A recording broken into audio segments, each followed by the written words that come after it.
haven't made a video in like a week. I've been so fucking busy. And today I'm even busy. I only have half of my lunch because they had like this Cinco de Mayo like food thing. So I broke my fast early today and went and had lunch with people. So I'm in here with my last few minutes of my lunch. Going to try to make a video real quick. So I made a paranormal video a while back, and I said those are my only paranormal stories that were worth mentioning. But there was one that it is very much worth mentioning, but it's super fucking embarrassing, I think. And I don't even know if it is paranormal or if I just had like a psychotic break. I don't know. But I would watch the other one first just so you know the time period when this happened, because this happened when I was living in New Mexico. And for you to kind of understand what was going on at that time, you should watch my other video. But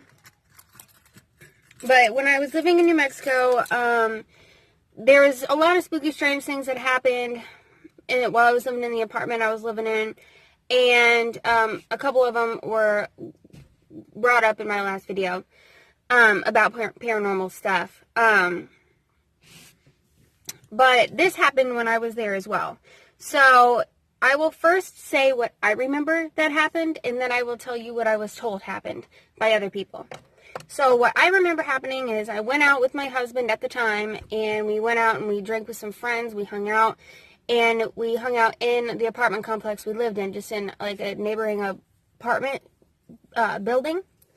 And then we walked home. And I remember walking into my apartment, and the next thing I remember is I remember feeling grass on my back and being cold and wet. And there was a light shining in my eyes. Turns out it was the ambulance, and they were doing the little flashlight thing, checking to see if I was okay. I ended up going to the hospital that night. And I just went home the next day because I was fine. But, so I don't remember any of this. So I don't know if this was alcohol related. I don't know if it was just like, I lost my fucking shit, or maybe it was paranormal. You decide, you let me know what you think, in the comments. So here is what was told to me from my husband at the time, my ex-husband, from his perspective.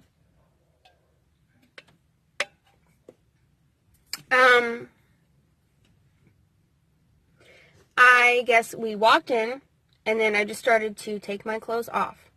And he asked me what I was doing, and I said that I'm doing what he said I said, I'm doing what they're telling me to do. And he didn't understand. And this was right around the time where I said, like, that black mass was just, like, hovering over me that one night. This was right around that time. Which is one of the reasons it makes me suspect maybe something paranormal happened. I don't know. Like I said, I could just have lost my fucking mind that night. And I stripped down to completely naked, I think. Like I said, this is not my story. This is a story he told me the next morning. when we got back from me being in the hospital. Gotta keep checking the time. I don't have a lot of time.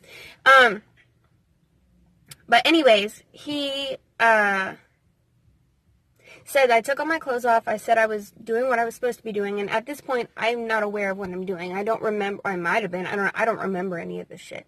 Like I said at the beginning, I remember walking into my house, and I remember laying outside.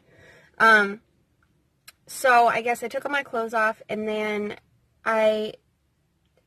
his story was kind of jumbled because it was a really rough night for him, obviously, and a rough night for me.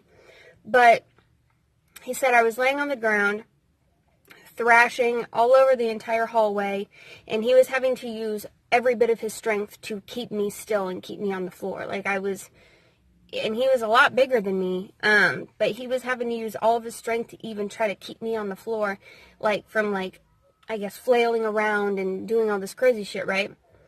Somehow my lip ring got ripped out. Somehow my nose ring got ripped out. My tongue ring didn't, thank God. But he said I kept looking around the room, looking really scared, and then I would change, and then I would start, praying and saying things that didn't make any sense. And then I would, switch back and be looking around, looking terrified. And he said I did that quite a few times, and I kept thrusting up off the ground, and he kept having to hold me back down and like really struggling to keep me still. And then he said that he couldn't hold me down anymore, so he ran over to his phone, called the ambulance, and as soon as I realized, I guess, that he wasn't on me anymore, I guess I just bolted out the fucking front door. And I was naked, like I said, so I'm outside naked. And I guess I somehow just, like, collapsed and laid on the floor.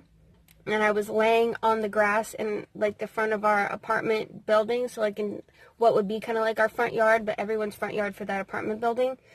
And I was literally just laying there, and I was completely lost and didn't know what was going on. And the next thing I remember is when the ambulance got there, they were trying to have me come to, and like they were shining the light in my eyes, and I was laying there. Then, like I said, I came to, and then I don't remember a lot of this again. I guess I tried to hit one of the people helping me. I tried to punch her. I spit at a cop. I was talking a lot of shit and running my mouth and saying a lot of foul things. I don't remember any specific quotes.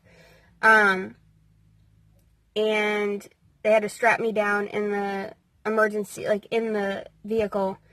And they took me to the hospital. And the next thing I really remember, I kind of remember being in the ambulance, like very spotty. I remember kind of looking around, being like I'm in an ambulance. And then the next thing I remember is I was in the hospital. They were taking my blood, and I just broke down, bawling my eyes out, and I called every person I know and asked them to pray for me because it felt like something wrong had happened. And at that point, I didn't know what exactly had happened. I just felt like something was wrong. They didn't put me on a 72-hour psych hold or anything like that. They let me go the next morning, but it was really scary, even though I don't remember most of it. Waking up and being aware that something was wrong was really scary. And my ex-husband said it was scary for him. He didn't know what to do. He didn't know what I was doing or what was wrong. And ever since that, the rest of the time that I lived there, I felt very uncomfortable in the apartment. I didn't like being in the hallway. I didn't like being in my bedroom, which I didn't like being in my bedroom anyways, because that's where the black mass thing happened, was in my bedroom. And my bedroom was the middle, like the door to my bedroom was the middle room in the hallway. So like it happened basically right in front of my bedroom that night in the hallway. So I don't know. Like I said, I don't know if I lost my shit that night. I don't know if this shit is legit or if I was just crazy. I don't know, but it could have been something not easily explained. But I gotta go into work, so I'm gonna go ahead and go. Just remember that there's always hope that tomorrow will be a better day.